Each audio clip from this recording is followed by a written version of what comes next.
Mañana con 52 minutos, estamos y le damos la bienvenida al señor Luis Galarreta, candidato a la primera vicepresidencia de Fuerza Popular. Hemos visto hace un par de días la incorporación de 13, no hay que decir nuevos rostros, porque en realidad son rostros ya conocidos, algunos vinculados en el pasado con el fujimorismo, otros no, que representan otras miradas políticas.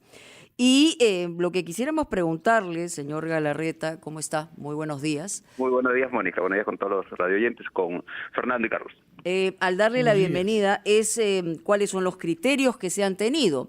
Aparentemente, en la percepción rápida y subjetiva que puede tener una percepción, el impacto no ha sido, digamos, importante respecto a esta presentación del equipo.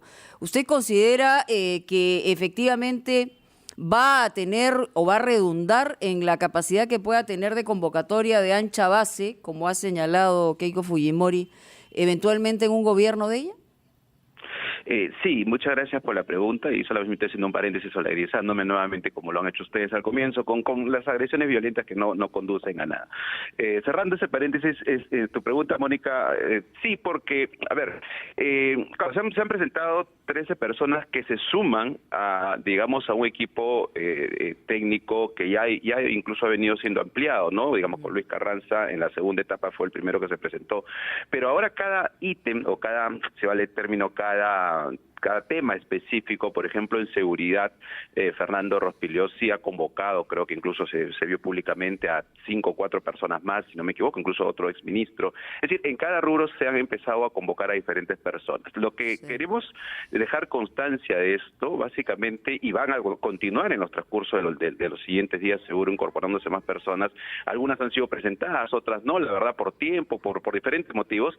Es la visión de que, lo repito, creo que lo he dicho antes, y así lo decía la población, y Keiko es elegida presidenta del Perú, va a ser un gobierno no de Fuerza Popular, no un gobierno fujimorista, sino un gobierno abierto. Ahora, hay muchas personas, a mí por ejemplo, el hecho de ver al señor San Román ahí, me lleva a este primer mensaje incluso de Mario Vargas Llosa. ¿Qué quiero decir con estos dos nombres? Que personas que, claro, de alguna manera, por los hechos históricos, que en el Perú, obviamente, ha habido situaciones de distanciamiento, pero que frente, primero, a la amenaza que tenemos como propuesta comunista, demagógica, con un plan de gobierno que recién lo han presentado, ¿no? Dicen, en Fuerza Popular no hay esto, casi, bueno, recién lo acaba de hacer. Nosotros tenemos un plan Rescate 2021 que lo que se está haciendo es incorporando nuevas ideas de otros grupos que han participado, que son positivas, con nuevas también ideas que vienen saliendo con los técnicos que se acercan. Pero esta figura, tanto de Mario como de Mario Vargas Llosa, me refiero, como el señor San Román, lo que dice es que es un momento de reencuentro, es un momento de unidad, es un momento de dejar atrás determinadas rencillas, incluso situaciones hasta de odio, de encono, y nosotros somos los primeros que tenemos que aprender la lección. Nosotros, me refiero a los que estamos en el lado de Fuerza Popular, y va a ser un gobierno que va a convocar a todos, incluso a quienes finalmente, repito, si se ganan las elecciones, hayan votado por el señor Castillo, porque no va a haber forma, Mónica, de que el Perú en los próximos 5 años camine nuevamente con un solo sector del país, con una sola visión. Claro, no hablamos de oposiciones extremas, no, eso hay que dejarlo claro. Sí, señor Galarreta, nos ha dicho usted de que si es que ganara Keiko Fujimori el gobierno, no sería un gobierno de Fuerza Popular, sino de ancha base. ¿Eso significa, por ejemplo, que ustedes podrían nombrar, y digo ustedes porque usted sería en ese caso elegido vicepresidente, a un primer ministro que no sea miembro de Fuerza Popular? Sí, nosotros, Fernando, hemos señalado, Keiko sobre todo, que es la candidata en un par de ya entrevistas, que no solamente que se convocaría, y ojo, este no es un tema solamente multipartidario, lo institucional es convocar obviamente a partidos, además porque hay posiciones similares, sino es buscar al mejor peruano, tenga o no tenga partido para determinada área. Y en el caso de un presidente del Consejo de Ministros, lo que ha hecho Keiko Fujimori claramente ha sido que debe ser una persona, varón, mujer, que sea convocante, que sea, nunca va a haber un 100% pues de aceptación, pero que sea convocantes más allá de las puertas del partido de Fuerza Popular, Popular. Nosotros nos hemos quitado hace tiempo, a partir de la segunda vuelta, el color naranja, porque sabemos que hemos pasado una segunda vuelta, Fernando, con votaciones bajas. Entonces, hay un mensaje a la población que uno tiene que leerlo, asimilarlo más bien, y también llevarlo a la práctica. Y al llevarlo a la práctica, tanto como se ha señalado el presidente del Consejo de Ministros, la propia lideresa candidata Keiko Fujimori, debe ser una persona ajena digamos, al polo naranja, si vale el término, o a Fuerza Popular, sino más bien alguien convocante de diferentes sectores sociales, ¿no es cierto?, de partidos, diferentes sectores sociales que sientan que esa persona puede incluso seguir armando un gabinete que hemos dicho un gabinete abierto, ¿no? O sea, es decir, aquí hay que buscar la participación de todos los peruanos, porque hay algo lo más importante de todo esto es que en estos 5 años el Estado tiene que volver a mirar a estas poblaciones invisibles que las tienen así, abandonadas, donde claro, uno siente que hay 2 Perú, y eso es una responsabilidad pues de quienes ¿Qué nos garantiza que no se vuelvan a poner el color naranja si eventualmente llegan al gobierno?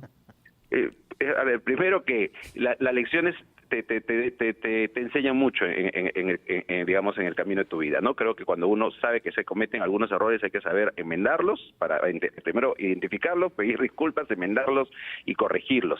Segundo, lo primero que garantiza es la palabra, el compromiso de la palabra que pesa mucho más que cualquier cosa y que nosotros ya lo hemos puesto para todos los ciudadanos tengan claro. Lo segundo es que quienes se vienen sumando a nosotros, que son de diferentes posiciones, no necesariamente partidos, vuelvo a repetir, el señor San Román no tiene un partido, el señor Mucho no tiene un partido, en fin, hay otros que vienen de partidos con los que estamos coordinando y que están sumándose muchos técnicos, pero bueno, se presenta tal vez a uno por falta de espacio, de tiempo, el COVID, en fin, pero todas esas personas que se están acercando también es una garantía, que no quiere decir que nosotros vamos a cumplir la palabra. Keiko va a cumplir su palabra, siempre la ha cumplido, siempre ha dado la cara, pero esto de acá es además la suma de varias personas que van a estar fiscalizando directamente, lo dijo César Acuña en su presentación con Keiko, lo dijo Alberto Bengolé en su presentación con Keiko, en fin, y cada persona que viene sumándose es una garantía de que esto va a ser un gobierno de todos. Y lo tercero, Mónica, es lo que te digo, o sea, el Perú ya no está para,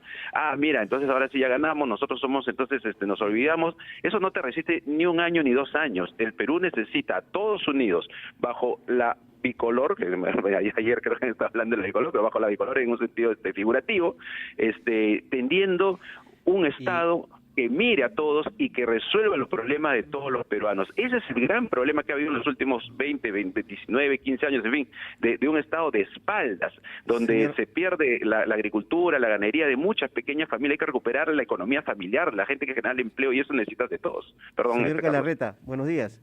Buenos días. Leo en un titular de un medio escrito de que Keiko Fujimori defiende a Jorge Vaca y Ernesto Bustamante. En caso Keiko Fujimori gane la presidencia de la República, ¿qué participación tendrían ambos en puestos importantes, claves del Poder Ejecutivo? El señor Vaca tiene un pasado muy cuestionado y el señor Bustamante tiene declaraciones también muy cuestionadas sobre la pandemia. Ante ello, no ha hecho, consideramos, Keiko Fujimori un deslinde claro respecto, sobre todo, a las declaraciones del señor Bustamante. Quería preguntarle si podrían tener ellos algún nivel de participación a nivel del Ejecutivo si es que hay un triunfo en segunda vuelta. Les pido 1 minuto para irnos a la pausa y regresamos con su respuesta, por favor.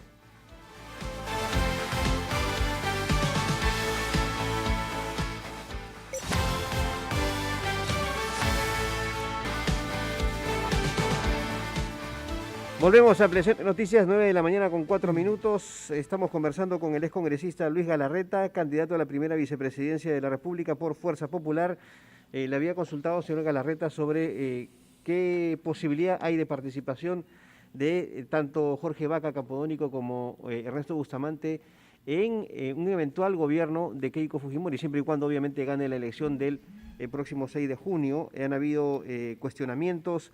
El pasado de Vaca Campodónico, las declaraciones sobre la pandemia de parte de Bustamante.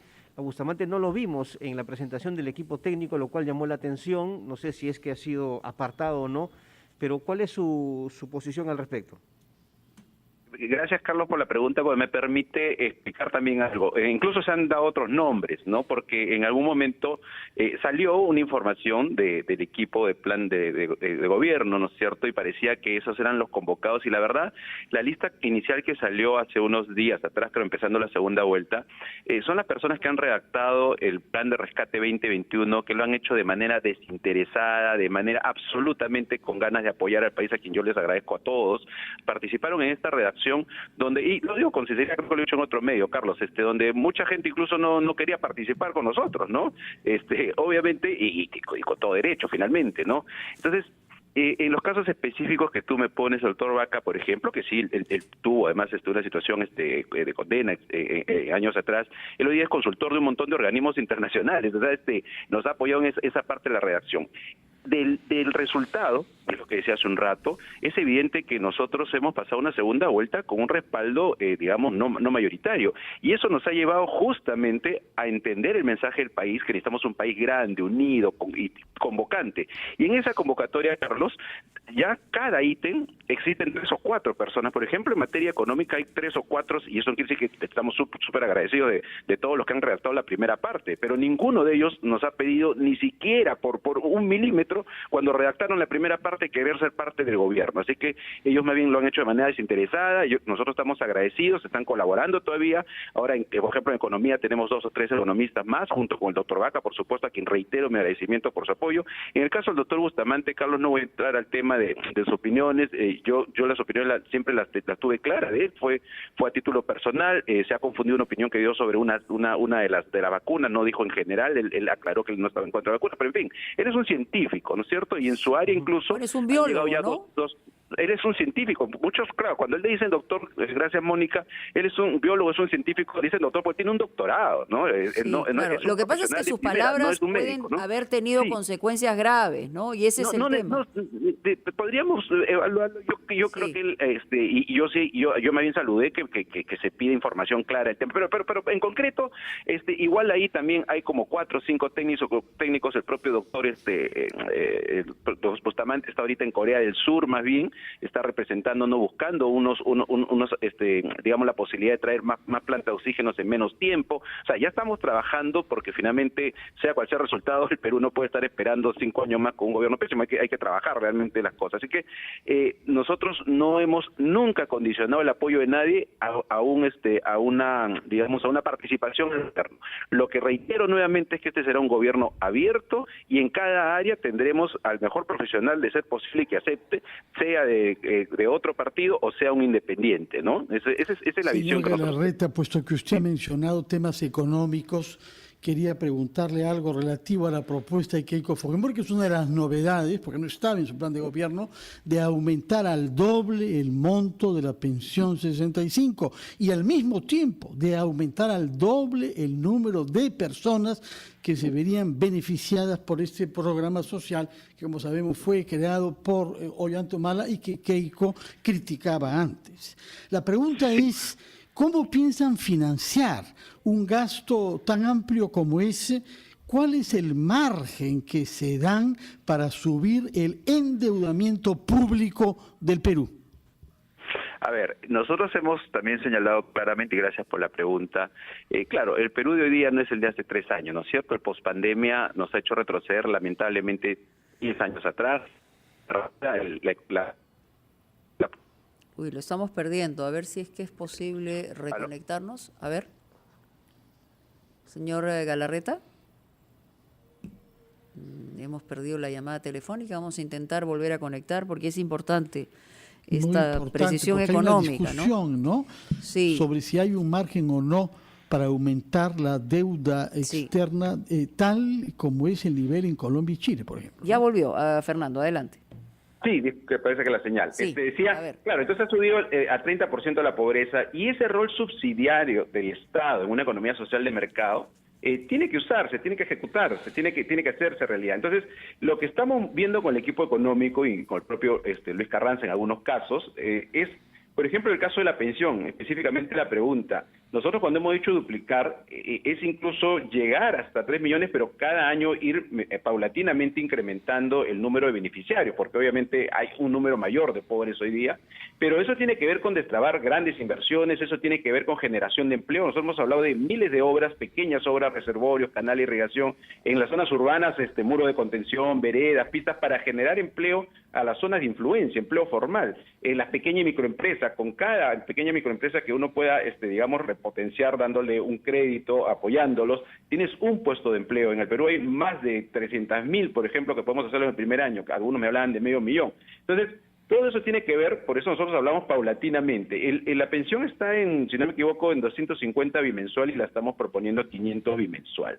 Y eso no representa un gasto muy fuerte del PBI. Más bien hay otras situaciones que se han gastado, digamos, o créditos que no han sido bien usados, pero nosotros estamos yendo directamente a programas que, si vale el término, se inyecta a la vena recursos a las familias más pobres. Pero tiene un que no requiere, como bien decía Fernando, ¿hasta dónde va a ir la deuda? Mira, lo que tenemos claro, Fernando, ahora está en más del 30%, ¿no?